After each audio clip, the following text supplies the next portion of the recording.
أتمم لنا نورنا واغفر لنا إنك على كل شيء قدير. نحمده ونصلي على رسوله الكريم. اعوذ باللہ من الشیطان الرجیم. بسم اللہ الرحمن الرحیم. ربنا اتمم لنا نورنا واغفر لنا انک علی کل شیء قدیر. آج میں انشاءاللہ آپ کے سامنے تزکیے کے موضوع پر چند باتیں پیش کروں گا. تزکیہ دراصل اپنے آپ کو بہتر بنانے اور اپنی جو بھی صلاحیتیں اللہ تعالیٰ نے دی ہیں ان کو تکمیل تک پہنچانے کا نام ہے. تزکیے کے سلسلے میں جو اسلامی تصور ہے وہ یہ ہے، حضرت ایک مشہور حدیث کے حوالے سے، کہ بچہ ایمان کی حالت میں پیدا ہوتا ہے، مسلمان پیدا ہوتا ہے. اور ہم جب جنازے کی نماز میں دعا اخیر میں اپنے لیے پڑھتے ہیں، وہاں یہ بات کہتے ہیں کہ اللہ زندگی اسلام پہ اور موت ایمان پہ دے. تزکیہ دراصل ایمان کی حالت میں پیدا ہونے اور ایمان کی حالت میں موت ہو جانے کا نام ہے. اور اس سلسلے کے بیچ کی جو کڑی ہے اسلام ہے، زندگی گزارنے کا نام ہے. میں نے آپ کے سامنے قرآن کی میں موجود ایک دعا سے اپنی بات شروع کی ہے، جہاں یہ بات کہی گئی ہے کہ اللہ تعالیٰ ہمارے نور کو ہم پر تمام کر دے. اس آیت کا تعلق میدان حشر میں مسلمانوں کی دعا سے بھی ہے، پوری زندگی سے جو تعلق سے بھی ہے. دراصل یہ ہے کہ اللہ تعالیٰ نے ہر شخص کو کہ نور کی ایک حد طے کر دی ہے اور اس کو تکمیل تک پہنچانا ہماری ذمہ داری ہے. یہ بات کہ اللہ تعالیٰ نے ہمیں کیا صلاحیتیں دی ہیں اور ہمارا نور کس چیز میں مضمر ہے، یہ چیز ہماری طرف سے فیصلہ کرنے کی نہیں، بلکہ جو مواقع بھی حاصل ہوں ان کو بہترین استعمال کرنے کی چیز ہے. وہ بہترین استعمال کرتے چلے جائیں تو اللہ تعالیٰ اس کی تکمیل تک پہنچانے کا انتظام کر دے گا. تزکیہ دراصل اس بات کا نام ہے کہ ہم جس حالت میں پیدا ہوتے ہیں وہ خالص ہے، پیور ہے، اور ہماری زندگی کا مقصد یہ ہے کہ ہم جس حالت دنیا میں جائیں وہ بھی خالص حالت ہو، ایمان کی خالص حالت میں دنیا سے گزر جائیں، اور بیچ کی زندگی میں اللہ تعالیٰ ہمیں اپنے حکم کے مطابق اسلام کی حالت میں زندگی گزارنے کی توفیق عطا فرماتے ہیں. تزکیے کا ایک پہلو دراصل یہ ہے کہ آدمی ایمان کی تکمیل کے سلسلے میں اور عقائد کے معاملے میں محتاط ہو، اس لیے کہ دراصل امتحان اسی بات کا ہے. قرآن میں آپ دیکھتے ہیں کہ ایمان کے ساتھ عمل صالح کا ذکر کیا گیا ہے، اور یہ بات یاد رکھیے کہ عمل صالح دراصل ایمان کا ثبوت ہے. یعنی ہم ایمان کا دعویٰ کریں اور عمل ہمارا نہیں ہو تو ہمارا دعویٰ کھوٹا ہو جاتا ہے. اصلاً ایمان کا امتحان ہے اور عمل صالح ایمان کے ثبوت کے طور پر پیش کیا جائے گا. یہ بہت اہم سوال ہمارے سامنے ہے کہ تزکیہ میں ہمارے اندر، ہم میں ہر فرد کے اندر کیا صلاحیت موجود ہے، اللہ تعالیٰ نے کیا خوبی دی ہے، کیا خاص نور ہمیں عطا کیا ہے جس کی تکمیل ہم سے مطلوب ہے.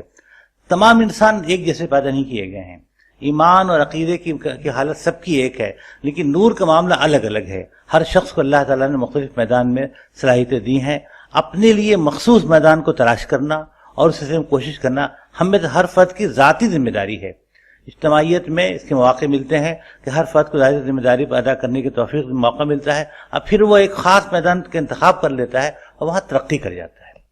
اس پہلو سے آپ غور کیجئے، کسی کو اللہ تعالیٰ نے تقریر کی صلاحیت دی ہے، کسی کو تحریر کی صلاحیت دی ہے، کسی کے اندر لوگوں کو متاثر کرنے کی صلاحیت دی ہے، درس کی صلاحیت دی ہے، کسی کے اندر عقل کی صلاحیت دی ہے، بات کی تہ تک پہنچ جانے کی صلاحیت دی ہے، اور بٹوین دی لائنز پڑھنے کی صلاحیت دی ہے. یہ ساری صلاحیتیں الگ الگ افراد کو الگ الگ درجے میں ملی ہیں، اور جس شخص کو جو صلاحیت دی گئی ہے اس سے اسی کا امتحان ہوگا. جس شخص کو اللہ تعالیٰ نے کوئی صلاحیت نہیں دی ہے، مثلا مثال کے طور پر ایسا شخص ہو جو عقل کی صلاحیت سے عاری ہے، حدیث سے بتا دی ہے، وہ مکلف بھی نہیں ہے دین کے معاملے میں. دین کی تکلیف، جو تکلیف شریعہ کہتے ہیں فقہ کی اصطلاح میں، جو آدمی کی ذمہ داری ہے، اکاؤنٹیبلٹی ہے، جواب دہی ہے، اس کا تعلق اس بات سے ہے کہ ہم میں سے ہر شخص کو کیا صلاحیت دی گئی ہے، اس سلسلے میں ہم نے اس کی تکمیل تک پہنچانے کے لیے کیا کوشش کی ہے. اگر ہمیں صلاحیت نہیں ملی ہے تو ہم سے اس کا امتحان نہیں ہوگا. لیکن مثال کے طور پر ہمیں صلاحیت دی گئی کہ ہم علم حاصل کریں، اور مواقع بھی ملے ہمیں طالب علم کے زمانے میں، مختلف مواقع میں، کہ ہم علم کی ان کو ترویج دیں، اور ہم نے صلاحیت کا استعمال نہیں کیا، اس مواقع کو ضائع کر دیا، تو ہم جواب دہ ہوں گے اپنے مالک کے سامنے، یہ موقع دیا تھا، یہ صلاحیت دی تھی، اس کو تم نے تکمیل تک کیوں نہیں پہنچایا. یہ تزکیہ کا بھائی تصور ہے، تربیت اسی کو کہتے ہیں. اس سلسلے میں بہت اہم سوال یہ ہے کہ تربیت اور تزکیہ کے ذرائع کیا ہیں. جو مشہور ذرائع ہیں اللہ کی کتاب کا مطالعہ، مختلف اچھے لوگوں کی صحبت، احادیث کا مطالعہ، سیرت پاک صلی اللہ علیہ وسلم کا مطالعہ، یہ ہم اس چیز سے واقف ہیں۔ جس پہلو کی طرف میں توجہ دلانا چاہتا ہوں وہ پہلو یہ ہے کہ مختلف اچھے افراد کے ماحول میں رہنے سے تزکیہ ضرور ہوتا ہے، لیکن آپ میں سے ہر شخص کو آپ کی جو مخصوص صلاحیت ہے اس کے لیے اپنے لیے مربی تلاش کرنا چاہیے، جو جس سے آپ رجوع کریں اور جس کے ذریعے سے اس مخصوص صلاحیت کو آپ اپنے پروان چڑھائیں۔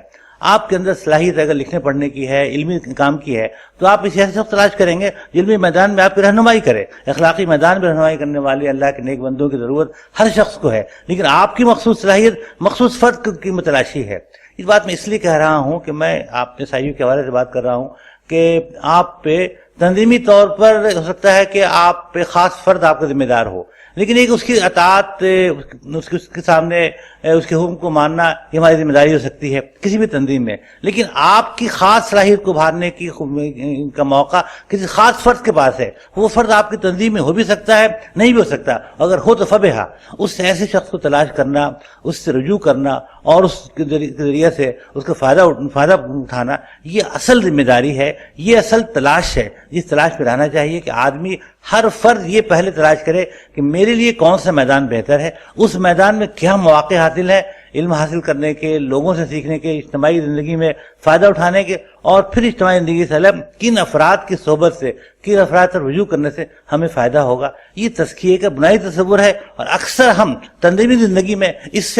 کو بھول جاتے ہیں۔ ہم یہ سمجھتے ہیں کہ اجتماعی زندگی کافی ہے، حالانکہ تزکیہ جو ہے انفرادی عمل ہے۔ مجھے اپنی صلاحیتوں کو آگے بڑھانا ہے، میری صلاحیت مخصوص ہے، آپ کی صلاحیت مخصوص ہے، ہمیں الگ مواقع ملے ہیں، آپ کو الگ مواقع ملے ہیں، ہمیں ہر شخص کو اپنی صلاحیت کو آگے بڑھانا، اس کو تکمیل تک پہنچانا یہ ذمہ داری ہے، اسی کی ہمارے سامنے جواب دہی ہوگی، تو ہمیں ہر شخص کو الگ الگ تیاری کرنی ہوگی۔ تو میں یہ بات کہا کرتا ہوں، اس پر آپ غور کیجیے کہ شروع کا ایک زمانہ یہ ہوتا ہے کہ آدمی تمام ضروری چیزوں کے علوم کو حاصل کرتا ہے، عقائد کو مضبوط کرتا ہے، علوم کو حاصل کرتا ہے، اعمال کے سلسلے میں معلومات فراہم کرتا ہے، جو فرائض ہیں ان کی ادائیگی کرتا ہے، لیکن اس پہ اکتفا آپ نہیں کر سکتے ہیں، بلکہ آپ اس سے آگے بڑھتے ہیں اور اختصاص کی منزل سے پہنچتے ہیں، ایکسپرٹیز کی منزل سے پہنچتے ہیں۔ پھر یہ دیکھتے ہیں کہ آپ کس میدان میں آگے بڑھ سکتے ہیں اور آپ کے ذریعہ سے دوسرے لوگوں کو کس میدان میں فائدہ پہنچ سکتا ہے۔ ایک مرحلہ زندگی کا وہ ہوتا ہے جب آپ حاصل کر رہے ہوتے ہیں، ایک مرحلہ زندگی کا وہ ہوتا ہے جب آپ دے رہے ہو، جو کہ حاصل کیا ہے اس سے دے رہے ہوتے ہیں۔ ہم لوگ جو اسلامی تحریک سے وابستہ لوگ ہیں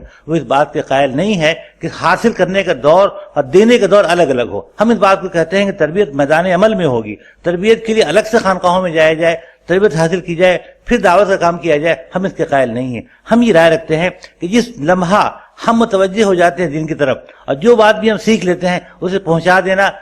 جو بھی علم ہم تک پہنچ جاتا ہے اسے آگے پھیلا دینا، یہ ہماری ذمہ داری ہے۔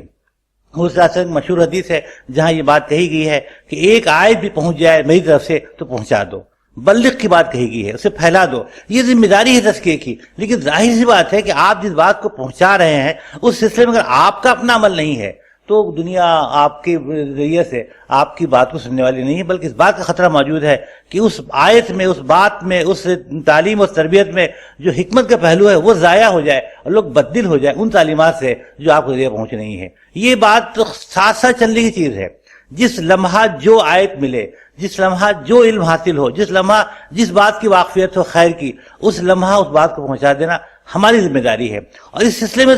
جو طریقہ کار ہے وہ یہ ہے کہ ہمارے جو بھی مخاطب ہے، اکثر یہ گفتگو کی جاتی ہے کہ بھئی ہم نے تو قوم کے بڑے لوگوں تک بات پہنچانی چاہیے، یہ نمایاں لوگوں تک بات پہنچانی چاہیے۔ یہ بات درست نہیں ہے۔ تزکیے کا عمل یہ ہے کہ جو بات مل جائے، جو سامنے والا موجود ہے اس کی اصلاح کے لیے، اس کی بہتری کے لیے وہ بات اس تک پہنچا دی جائے، اپنی تربیت کی فکر کی جائے اور سامنے والے کی تربیت کے متوجہ رہا جائے۔ یہ طرز عمل اگر ہو جائے، اسلام کا صحیح مقصد ہے کہ تربیت اور تذکیہ کے لیے الگ سے کوئی اسکیم نہ ہو، پروگرام نہ ہو، بلکہ مستقل ساتھ چلتا رہے، تربیت اور تذکیہ اور دعوت اور نگی کے سارے اعمال جو ہیں ساتھ ساتھ چلتے رہیں، تو انشاءاللہ ہر کام دوسرے کام کو قوت پہنچائے گا۔ آپ بات پہنچا رہے ہوں گے، دنیا دیکھ رہی ہوگی کہ آپ جو بات پہنچا رہے ہیں اس پر آپ کا عمل ہے یا نہیں ہے، اور آپ نے اگر کوتاہی کی ہے تو دنیا کو توجہ کرے گی، بھائی آپ یہ کہتے تھے، آپ یہ کر رہے ہیں، اور آپ کو اس طرح سے آپ کی دعوت دوسرے کے لیے مفید بھی ہوگی اور آپ کے لیے بھی مفید ہوگی۔ خود آپ کی تربیت کا سامان جو آپ اکیلے کر رہے ہوں گے، پورا سماج اور پوری قوم تمام افراد ملت کر رہے ہوں گے۔ یہ دراصل تصور ہے تزکیہ کا کہ آدمی ایمان کی حالت میں پیدا ہوا ہے، اس کی کوشش کرنی چاہیے کہ ایمان کی حالت میں موت ہو، اور اس کوشش کا نتیجہ یہ ہے کہ پیدائش کے بعد اور موت کے بیچ میں جو آلائشیں لگ جاتی ہیں دنیا کی محبت جو پیدا ہو جاتی ہے، اور آدمی اصل مقصد نہیں کہ اصل منزل آخرت کو بھول جاتا ہے، ان آلائشوں کو اپنے آپ سے دور کرے، ان صحبتوں کو اختیار کرے جن کے ذریعے آلائشیں دور ہوتی ہیں، اور اپنی ضرورت کے مطابق اپنے لیے کوئی مرجع تلاش کرے، اس سے رجوع کرے، اور جو اسے فائدہ ہو سکتا ہے فائدہ پہنچائے، اور جو کچھ حاصل ہے اسے پھیلانے، اسے بڑھانے کی کوشش میں لگا رہے۔ انشاءاللہ یہ عمل کیا جائے تو زندگی سے موت تک کا سفر اسلام کا سفر ہوگا، اور وہ وعدے جو ایمان کی حالت میں موت کے کیے گئے ہیں وہ وعدے میرے لیے اور آپ کے لیے، ہم سبوں کے لیے برحق ثابت ہوئے۔ اللہ تعالیٰ سے دعا ہے ہمیں اس بات کی توفیق عطا فرمائے، ہم اپنی تربیت، اپنا تزکیہ کریں، اور اللہ نے جو نور میرے لیے اور آپ کے لیے، ہمیں ہر فرد کے لیے طے کر دیا ہے، اس کی تکمیل ہمارے حق میں ہو جائے۔ وآخر دعوانا ان الحمدللہ رب العالمین۔